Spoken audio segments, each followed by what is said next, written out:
మీ పిల్లలు maths science లో dull గా ఉన్నారా? 100% మార్క్స్ కావాలంటే ఆన్లైన్ ట్యూషన్ ట్యుటోరిక్స్ లో జాయిన్ అవ్వండి. భారత్ బంగ్లాదేశ్ మధ్య పెరుగుతున్నటువంటి ఉద్రిక్తతలు, దానికి తోడు అక్రమంగా బంగ్లాదేశ్ నుంచి భారతదేశంలో చొరబడినటువంటి బంగ్లాదేశీల్ని పట్టుకునేటువంటి ప్రక్రియ, వీళ్ళని బలవంతంగా వాళ్ళ సొంత దేశానికి తరలించేటువంటి పనిలో వేగం పుంజుకుంది. కేంద్ర హోంశాఖ ఇచ్చినటువంటి డైరెక్షన్స్ మేరకు వివిధ రాష్ట్రాల్లో ఉన్నటువంటి బంగ్లాదేశీల్ని, రోహింగ్యాల్ని పెద్ద ఎత్తున తిరిగి బంగ్లాదేశ్ పంపించేటువంటి ప్రయత్నాలు చేస్తున్నారు ప్రభుత్వ యంత్రాంగాలు. ప్రధానంగా BSF, బార్డర్ సెక్యూరిటీ ఫోర్స్, ఈ టాస్క్ మొత్తాన్ని కూడా పోలీస్ శాఖ సమన్వయంతో ముందుకు తీసుకుంది. ఒక్క ఢిల్లీలోనే 700 మందిని ఇప్పటివరకు డిపోర్ట్ చేశారు గత 1 వీక్లో. అలానే 6 నెలలుగా జరిగినటువంటి పరిణామాలు చూస్తే ఇంకా పెద్ద సంఖ్యలోనే బంగ్లాదేశీల్ని గుర్తించడం, వీళ్ళందరినీ కూడా సరిహద్దులకు తరలించడం జరిగింది.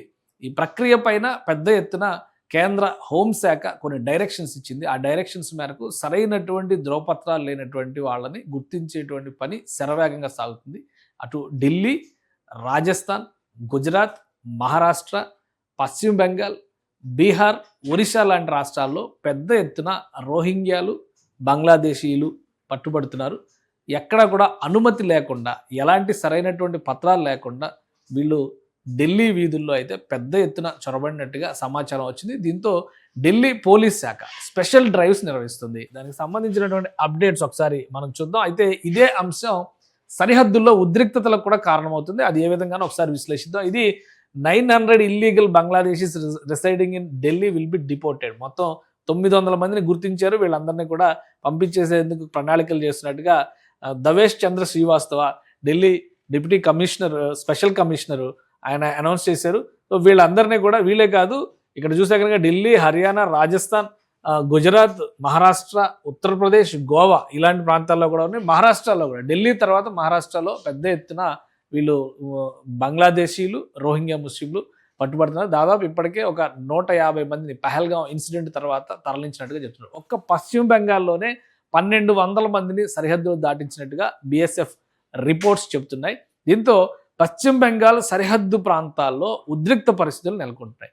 ఈరోజు ఉదయం కూడా పశ్చిమ బెంగాల్లో కొంతమంది బంగ్లాదేశీయుల్ని సరిహద్దు దాటించే ప్రయత్నం చేస్తే వాళ్ళు బంగ్లాదేశీయులు కాదు, భారతీయులే అని ఆరోపిస్తూ అటు నుంచి బంగ్లాదేశ్ సైన్యం కూడా అక్కడ ఉద్రిక్తమైనటువంటి వాతావరణాన్ని సృష్టించే ప్రయత్నం చేసింది. దీనికి సంబంధించినటువంటి దృశ్యాలు కూడా బయటకు వచ్చినాయి. ఇప్పుడు ఒక సంచలనాత్మకంగా మారుతుంది. Recently deported Bangladeshi illegal were cent back to the international borders zero line by Bangladesh border guards. So border guards of Bangladesh. ఇది కూచ్ బెహార్ జిల్లా, అంటే కూచ్ బెహార్ పశ్చిమ బెంగాల్లో వచ్చేటువంటి జిల్లా ఇది. పశ్చిమ బెంగాల్, అస్సాం సరిహద్దులకి అటువైపుకి వచ్చేటువంటి భాగం ఇది. సో ఇది అక్కడ తాజా పరిస్థితి. దానికి సంబంధించినటువంటి దృశ్యాలు కూడా బయటకు వచ్చినాయి. ఇక్కడ బంగ్లాదేశ్ బార్డర్ సెక్యూరిటీ అధికారులందరూ కూడా ఎవరినైతే డిపోర్ట్ చేశారో మళ్ళీ వాళ్ళందరినీ కూడా తిప్పి పంపించేటువంటి ప్రయత్నం చేయడంతో బంగ్లాదేశ్కి, ఇండియాకి సరిహద్దు పాకిస్తాన్ లాగా కంచె వేసి ఉండేటువంటి సరిహద్దు ప్రాంతం కాదు. అక్కడ అటు ఇటు కూడా రైతులు సాగు చేస్తున్నటువంటివి ఉంటాయి. కాంప్లికేటెడ్ ఏరియాస్గా ఉన్న కొన్ని ప్రాంతాల్లో మాత్రమే ఫెన్సింగ్ అనేది ఉంది. పూర్తి స్థాయిలో ఫెన్సింగ్ వేయలేదు. సో ఒక్కసారి వాళ్ళని డిపోర్ట్ చేసి పంపించిన తర్వాత మళ్ళీ వాళ్ళందరినీ తిప్పి భారత సరిహద్దుల వైపు పంపించేస్తున్నటువంటి సంకేతాలు చాలా స్పష్టంగా కనిపిస్తున్నాయి. దీంతో సరిహద్దుల్లో కొంత ఉద్రిక్త వాతావరణం నెలకొంటుంది. రెండు దేశాలకి చెందినటువంటి సైనిక అధికారులు దీనిపైన ప్రత్యేక సంప్రదింపులు జరపాల్సినటువంటి అవసరం కనిపిస్తుంది. అయితే భారత్ ఉద్దేశపూరితంగానే రోహింగ్యాలని తమ పైకి నెడుతోంది, తమ వద్దకు పంపుతోంది అనేటువంటి ఆరోపణ బంగ్లాదేశ్ సైన్యం చేస్తోంది. ఇక్కడ రోహింగ్యా సమస్య మరొక కాంప్లికేటెడ్ సమస్య. బంగ్లాదేశ్ సరిహద్దులు, అంటే చిట్టగాంగ్ పరిసర ప్రాంతాల్లో బర్మా, బంగ్లాదేశ్ సరిహద్దుల్లో ఏర్పడినటువంటి ఉద్రిక్తతలు, సమస్యల ఫలితంగా అక్కడ రఖైన్ స్టేట్లో నుంచి అక్కడ ఉన్నటువంటి ముస్లిమ్స్ అందరూ కూడా ఇటు బంగ్లాదేశ్, భారతదేశం, వివిధ దేశాలకు, వివిధ ప్రాంతాలకు వలసపోయారు. వీళ్ళెవరికి కూడా ఆథరైజ్డ్ ఇమ్మిగ్రేషన్ అనేది లేదు.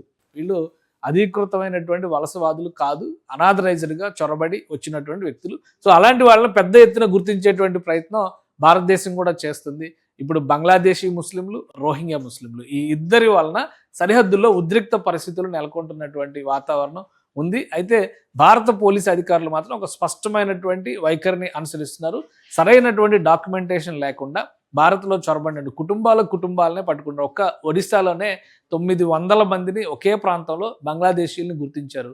సో ఇలాంటి వాళ్ళందరినీ కూడా ఖచ్చితంగా సరిహద్దులు దాటిస్తామని కేంద్ర హోంశాఖ విస్పష్టమైనటువంటి విధానాన్ని అనుసరిస్తుంది. దానికి సంబంధించినటువంటి గైడ్ లైన్స్ కూడా ఇష్యూ చేసింది. ఎక్కువగా ఉత్తరాది రాష్ట్రాల్లోనే వీళ్ళు పట్టుబడుతున్నారు.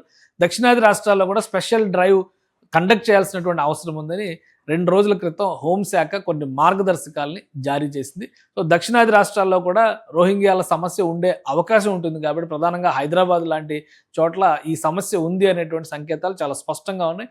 అక్కడ కూడా అధ్యయనం చేస్తున్నారు. దేశవ్యాప్తంగా ఏ ప్రాంతంలో ఉన్నా కానీ ఇటు రోహింగ్యాలు కావచ్చు, బంగ్లాదేశీలు కావచ్చు, సరైనటువంటి ఇమిగ్రేషన్ అప్రూవల్స్ లేకుండా, ధ్రువపత్రాలు లేకుండా భారతదేశంలో ఉన్నటువంటి వాళ్ళందరినీ కూడా తిప్పి బంగ్లాదేశ్ పంపిస్తాం అనేటువంటి మాట స్పష్టంగా కేంద్ర ప్రభుత్వం చెబుతోంది.